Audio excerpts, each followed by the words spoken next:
네. 아이 그 언행을 조심해 줘. 왜요? 특별히 저요? 오너 리스크 얘기를 좀 어떻게 해?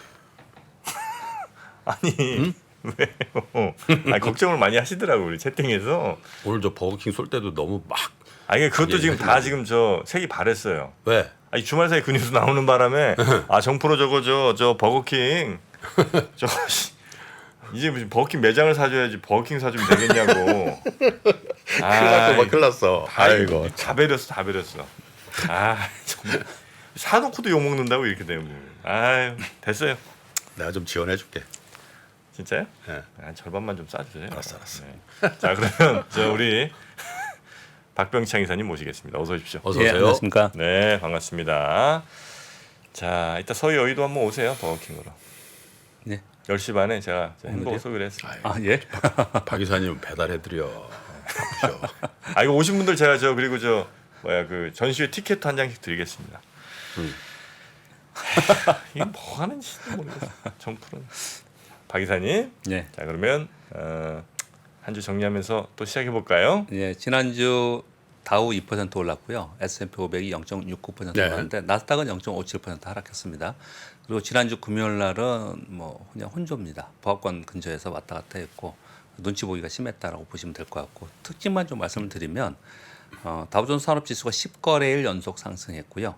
2주 동안 4% 이상 상승을 해서 상대적으로 나스닥과 S&P 500이 강함에 상대적으로 다우가 상대적으로 약했었습니다. 그런데 다우가 상대적으로 강한 한 주를 보내면서 연중 신고 지수를 경신했다는 게 하나 특징이고요. 그리고 빅테크 종목들이 상대적으로 약세를 보였습니다. 지난주에 테슬라와 넷플릭스가 큰 폭으로 하락을 했고요. 이유는 실적 발표 후에 보수적 가이던스가 있었고요. 그리고 이번 주 FMC 회의에 대한 경계감이 있는 거고요. 그리고 오늘 있을 나스닥 100의 리밸런싱 수급적 요인이 있었고 옵션 네. 만기에 영향이 있었습니다. 그래서 지난주 금요일 날 수급적 요인이 훨씬 더 있는 것이다. 그렇게 표현을 제가 드렸습니다. 상대적으로 부진했던 금융주들이 강세를 좀 보였다라는 특징이 또 있었고요. 그리고 지난주 금요일 날 보시면은 애플은 크게 많이 하락하지는 않았는데요. 뭐 메타, 넷플릭스, 엔비디아 이런 종목들 좀 하락을 폭이 1, 2% 정도 됐고요. 상대적으로 인텔이 1.9% 올랐고 마이크로 테크놀로지가 1.48% 오르면서 그 후발에 있는 건 종목들이 조금 올라가는 그런 특징을 좀 보였습니다. 우리 시장은 지난주 금요일날 여러분 어떠셨어요? 나스닥이 2% 하락하고 그리고 테슬라나 넷플릭스 폭락한 걸 보고 잘 버텼죠. 플러스에 끝났습니다. 그러니까. 지난주 금요일날. 네. 네. 나스닥이 급락하는 걸 보고 출발했기 때문에 다들 뭐 어떻든 걱정스럽게 네. 시장을 바라보면서 시작을 했습니다. 근데 지난주 금요일날 마침 말씀드렸다시피 지금 미국은 수급적 이벤트가 진행이 되고 있는 그렇죠. 거라서 사실 전체 시장의 매크로 시황의 변화나 이런 부분들이 아니거든요. 근데 그런 가운데 우리 시장에서는 2차 전지가 지난주 금요일도 급등을 했습니다. 그래서 코스닥이 2주 연속 급등을 했습니다. 빠지다가 다시 확 오르더군요. 예, 그래서 아침에 하락했다가 코스피 플러스 0.37, 코스닥 플러스 0.32로 지난주 금요일 날 끝났고요.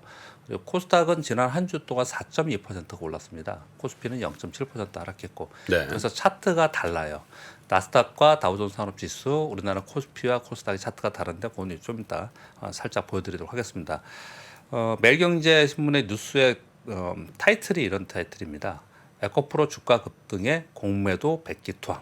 하루 만에 5천억 청산. 숏 커버가 아니라 예. 숏 스퀴즈를 당하고 있어요 지금. 그렇습니다. 그렇게 하고 있습니다. 그래서 그쪽 관련된 종목들이 급등을 좀 하고 네. 있는 그런 상황인데 오늘 실적 발표가 있을 예정으로 되어 있는데 포스코홀딩스가 10.7% 급등했어요. 네. 그래서 이렇게 2차 전지의 종목들이 급등하면서 시장을 끌어가는 그런 특징을 좀 보였고요. 또 한 가지 특징은 그동안에 간간히 얘기가 나왔던 바이오주, 제약주들 있잖아요. 예. 드디어 뭐 거래 실으면서 장대암봉을 실으면서 올라가는 종목이 발생이 됐습니다. 일부 AI 헬스케어들은 오르는 모습이 나타났는데 전통적인 제약주가 오르는 거는 지난주 금요일에 처음 시작이 됐습니다. 예. 유한양행이 11% 이상 급등을 했고요. 그리고 한미약품도 뭐 3%인가 4% 상승을 했고 전체적으로 제약주들이 상승하는 특징을 보였고요. 그래서 관련 ETF가 상승을 했고 그리고 제약바이오 쪽은 시가총액이 꽤 높은 종목들이 많이 있어서 코스닥 상승에 또 기여를 했다. 그렇게 볼 수가 좀 있겠습니다. 네. 자 그리고요. 이번 주에 진짜 슈퍼육입니다. 뭐 지난주 금요일도 잠깐 보여드렸지만요. 뭐 빨간 것으로 표시되어 있는 나스닥백 리밸런싱, FMC 회의, 미국의 FMC 회의만 있는 게 아니고 BOJ 회의 있고 ECB 통화정책 회의가 있고요. 그리고 금요일날 미국의 PC 물가 지수가 있고 개인 소득, 개인 소비가 있고 그리고 종목들 보시면 가로친 거는 실적 발표인데요. 실적 발표 뭐 마이크로소프트, 알파벳, 메타, 퀄컴, 아마존, 머크, 인텔 거의 대부분 이번 주에 하고 있고요. 우리나라의 기업들도 그렇습니다.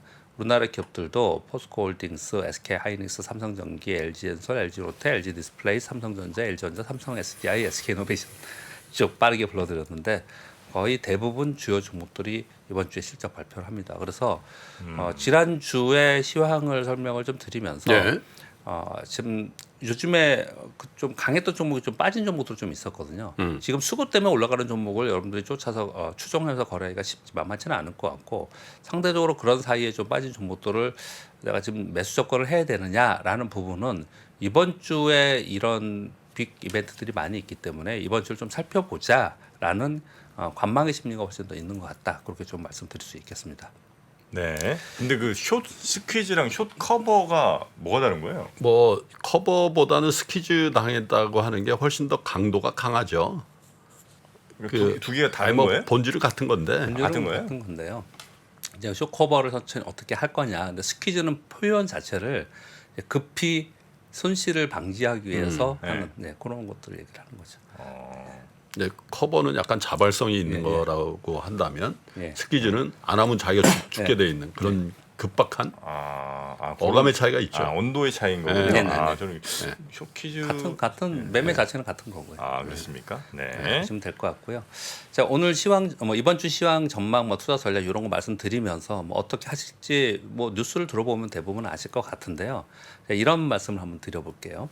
지금 보시면 경기에 대해서도 노랜딩한다, 소프트 랜딩한다, 하드 랜딩이 있을 것이다라고 말들이 많잖아요. 논란이 굉장히 많잖아요. 우리나라 코스피의 종합주가 지수 2,600포인트를 보면서 2,600포인트 아래로 잘 안 떨어지잖아요. 그래서 어느 쪽의 보고서들을 보면은 2,600포인트 아래에서 매수가 들어오면서 2,600포인트를 자꾸 지킨다. 예. 뉘앙스를 자꾸 그렇게 줍니다. 근데 또 어떤 보고서를 보면은 겨우겨우 2,600포인트를 지지하고 있다.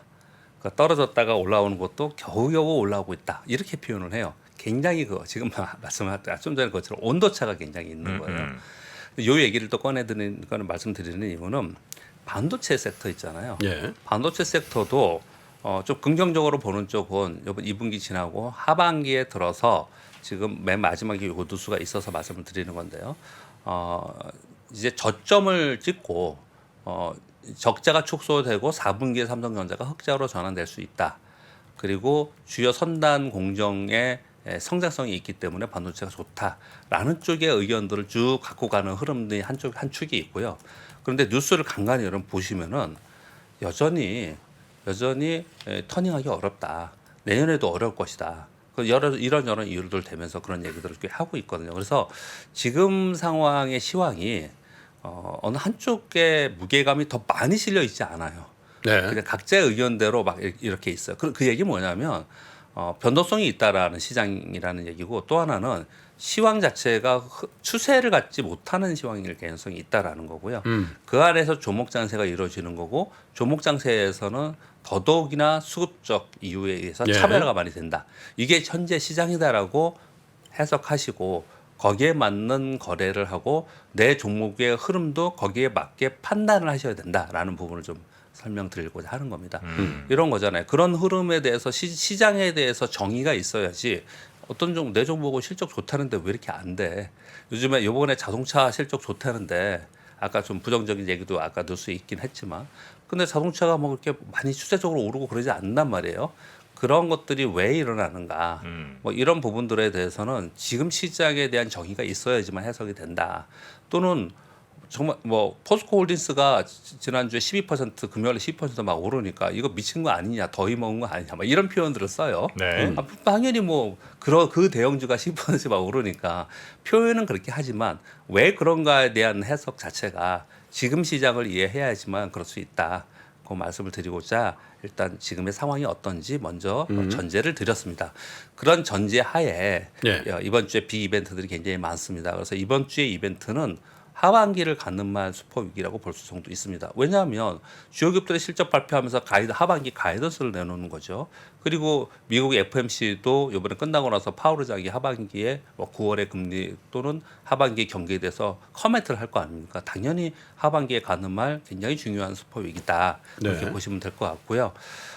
실적 시즌이기 때문에 주요 기업들 시총이 높은 주요 기업들의 실적 발표 이후에 그 주가 흐름에 따라 섹터 및 종목별 차별화가 계속해서 일어나는 것은 이번 주도 여전히 똑같다.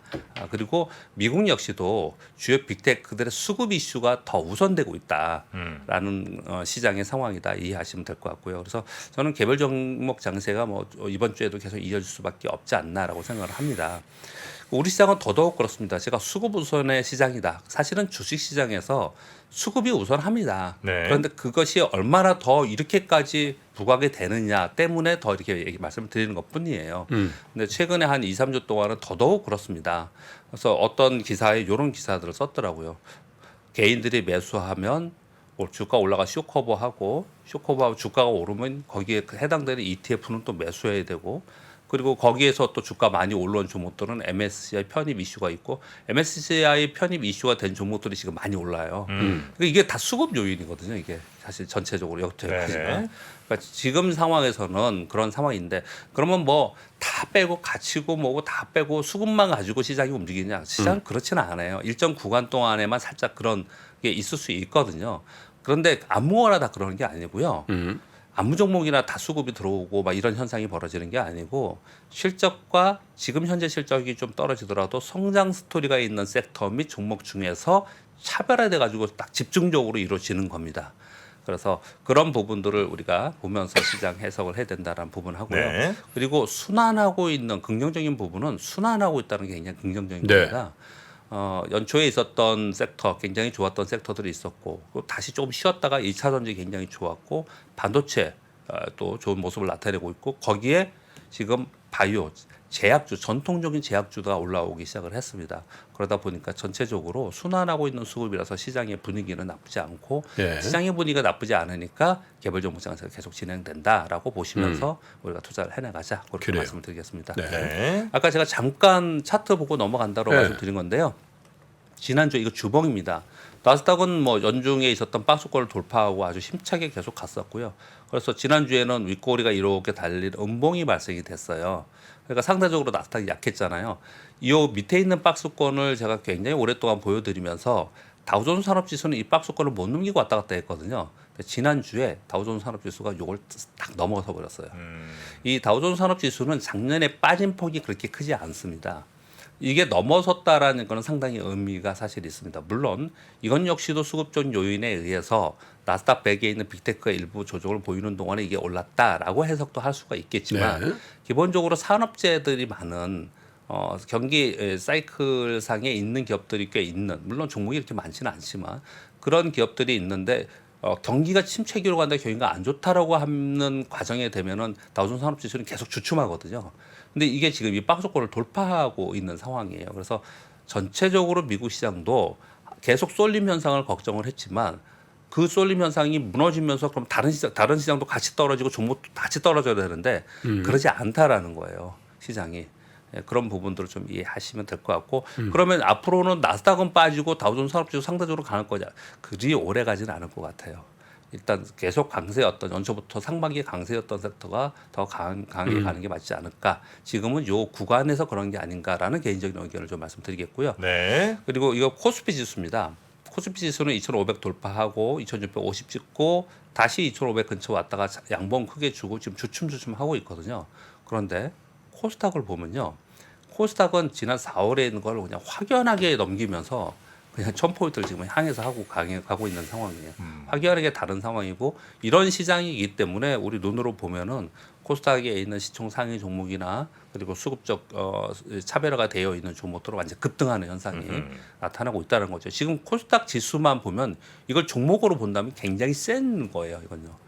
그러니까 전체 시장의 개별 종목에서도 센 모습이 나타난다라고 보시면 될 것 같습니다. 네. 뉴스 몇 가지 보겠습니다. 네. 20일까지 항상 무역 수지 나오잖아요. 수출입 지표 나오는데 이번에 20일까지 14억 달러 정도의 적자로 지금 집계가 나왔습니다. 지난달에 16개월 만에 소폭 흑자 전환이었잖아요. 네. 근데 이번 달 다시 적자로 된 거예요. 그래서 지난달에 이런 얘기를 했습니다. 이게 기조가 바뀌는 건 아닌 것 같다. 그래서 뭐 이후에 저점을 형성하는 그런 구간이 좀 있어야 되지 않을까 이런 얘기들이 계속 있는 상태였고요. 그런데 수출은 계속 감소되고 있는 그런 상황이에요. 그래서 지난번에 왜 수입도 줄어서 흑자가 아니냐 이런 왜 논란들이 좀 있었잖아요. 근데 여전히 이번에도 수출이 전년비 15.2% 10개월째 계속 감소하고 있으면서 소폭 미국 수지의 적자였다는 뉴스 전해드리고요. 미국의 상업용 빌딩 연쇄 디폴트 우려의 뉴스들이 나오고 있습니다. 모건 스탠리의 리얼 에셋 매니지먼트의 자료예요. 리얼 에셋이니까 뭐 부동산 얘기를 하는 거겠죠. 2분기에 업무용 빌딩 디폴트가 284억 달러, 전분기 대비 분기입니다. 이게 연간이 아니고 36% 증가했고요. 쇼핑몰 등 소매점이 227억 달러 규모의 디폴트, 호텔이 135억 달러 규모의 디폴트, 전체 상업용 건물 디폴트가 약 720억 달러 정도 돼서 전분기 대비 약 13% 증가하고 있다는 거거든요. 지난주에 제가 두 차례 말씀을 드렸습니다. 중국도 그렇고 미국도 그렇고 아주 큰일 났더라고. 상업용 건물에 브룩필드라고 진짜 큰 데거든요. 쇼핑몰 업계에서 뭐 거의 지존이나 마찬가지. IFC 몰 갖고 있는 그 캐나다 거야 아마. 우리나라 IFC요? 네. 아, 갖고 있는 회사가 외국 회사예요? 네. 그거를 운영하고 있는 그 회사 브룩필드가 지금 뭐 파산 신청했다고 뭐 그런 얘기가 있잖아요. 그 정도면은 상업용 지금 굉장한 거죠. 그래서 이게 지금 우리 주식 시장에서는 뭐 주식 지금 코스닥 막 가고 뭐 이러니까 느낌이 없잖아요. 주식 투자 하시는 분들에게는. 그런데 절대로 이게 따로 가지 않습니다. 어느 순간에 되면은 이게 주식시장에 영향을 분명히 줍니다. 그래서 계속해서 뉴스를 제가 전해드리고 있는 겁니다. 그러니까 엄청 비싼 빌딩들 막 매물로 많이 나온다는 얘기는 좀 들었는데 상황이 좀 상업용 건물은 적어도 굉장히 안 좋군요. 안 좋죠. 우리나라 근데 가만히 보면 미국 뉴스 많이 나오고 중국 뉴스 많이 나오는데 우리나라 뉴스는 지금 그렇게 많이 나오지 않아요. 근데 우리 업계에서는 우리들이 만나서는 사적으로 만날 때는 되게 얘기를 많이 하는 데들이 있어요. 그래서 되게 그렇게 아주 좋은 편은 아닙니다. 그러니까 아주 좋은 편, 이 표현은 좀 틀린 것 같아요. 그러니까 상황이 좀 좋지 않다라는 것들이 지금 진행이 되고 있다라는 정도는 인식을 하고 예의주시하자. 여기까지 말씀드릴게요. 그렇게 해야 된다. 말씀드리고요. 그리고 그 포드와 CATL 합작 있잖아요. 그 미국 하원에서 IRA에 우회를 하기 위한 것이 아닌가라고 심각한 의문이 든다라는 포드의 공동서한을 보내서 조사를 착수한다라는 뉴스가 좀 나오고 있습니다. 그러니까 미국은 지금 IRA를 처음에 이제 시행한다고 하고 여러 가지 조사해야지 아는 거예요, 저게? 예? 그 딱 보면 아는 거 아니에요? 보도가 얼마나 많이 나왔는데. 이게 이제 진행을 전체 구체적으로 하나하나 집행해 나가면서 또 규제나 이런 것들을 좀 수정하면서 계속 해나가고 있잖아요. 그런 가운데 우리나라도 사실은 여기에 수혜를 받는 쪽이 계속해서 수혜에 있냐 아니냐를 계속 지켜봐야 된다 이런 얘기를 계속 많이 하잖아요. 그러니까 미국은 지금 이 제도를 만들어 놓고 계속해서 수정 보완 규제 이런 것들을 좀 해나가고 있는 과정인 것 같다. 그렇게 보여드리고 이 내용은 우리가 관심이 있기 때문에 그냥 가져온 뉴스이고요. 그리고 TSMC가 미국의 애리조나 공장을 1년 지연돼서 2024년 완공 생산을 예정해서 계획했었는데 2025년으로 1년 지연되었다고 발표를 했습니다. 그런데 왜 그랬느냐? 인력이 부족하다는 거예요. 그것도 숙련된 인력이 없어서 미국 내? 네. 없죠. 그래서 지금 현재 대만의 인력을 데려다가 지금 하고 있는데 근데 지금 너무 부족해가지고 1년 지연된다 이렇게 지금 표현을 좀 하고 있어요. 근데 이것도 왜 우리가 관심을 갖냐면요. 지금 애플에 들어가는 그 TSMC에서 만든 칩 있잖아요. 이거 다 대만에서 만들어서 가져가거든요. 근데 미국 공장이 이제 가동이 되면 여기서 만들어서 가져가려고 했는데 그런 계획을 짰을 거 아니에요. 근데 이게 1년 지연되면서 애플의 계획도 좀 지연될 거 자질이 가능성이 있다 이렇게 얘기를 하고 있습니다. 다섯 번째 뉴스 굉장히 재미있고 많이 지금 회자가 되고 있습니다. 아케이의 캐시우드가 중국 투자에서 사실상 철수했다.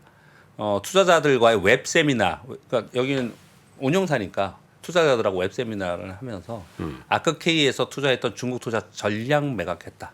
지금 얘기로는 90억 달러 정도 됐다라고 얘기를 하고 있죠. 뭐 그 정확한 수치는 좀 다를 수 있지만 이유가 뭐냐? 중국 경제 회복이 부진하고 있고 서방과의 갈등이 있다. 이거 뭐 우리 다 아는 거잖아요. 근데 제가 요 뉴스는 뭐 중국을 바라보는 관점도 굉장히 중요한 뉴스이기도 하고 또 수급적 요인도 굉장히 중요합니다. 중국이 연초에 지금 월가의 IB 자금들이 꽤 들어갔다가 거의 많이 나왔어요. 그 이후에 2분기에 굉장히 많이 나왔거든요.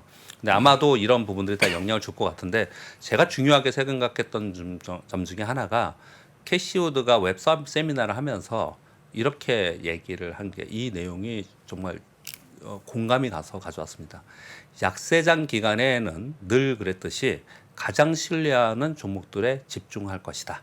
라는 거예요. 제가 뉴스를 맨날 전해드리지만 투자 뭐 전략이나 이런 거 하면서 이 말씀을 올해 제일 많이 드리는 것 중에 하나예요. 네. 곰팡이 얘기하면서 맨날 드리는 겁니다. 시장의 경기가 좋지 않거나 시장의 유동성이 그렇게 아주 풍부하거나 시장이 대세 상승으로 가지 않는 그런 시장에서는 자금들이 차별화되면서 집중하게 마련입니다. 그래서 역시 캐시우드도 난 그렇게 할 거다 앞으로도 이렇게 얘기 좀 하고 있는 네. 거거든요.